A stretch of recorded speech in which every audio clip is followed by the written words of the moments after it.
అడవిలో ఏ జంతువేనా విశ్రాంతిలో ఉంటదా?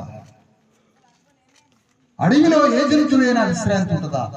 ఏ క్షణం నన్ను బిక్క తింటదో అని అప్రమత్తంగా కళ్ళతో డేగ కళ్ళతో చూస్తుంటది ప్రతి జంతువు. ప్రతి సెకండ్, ఫ్రాక్షన్ ఆఫ్ సెకండ్ ఇట్లా చూస్తా ఉంటుంది. ఏ క్షణంలో నన్ను బిక్క తింటదో ఈ సింహం, పులి, ఏ జంతువు వచ్చి బిక్క తింటదో అని అడవిలో ఉన్న అక్షరముక్కరాని జంతువులు యుద్ధ భూమిలో ఉన్నాయి. కానీ మనం యుద్ధంలో లేవు.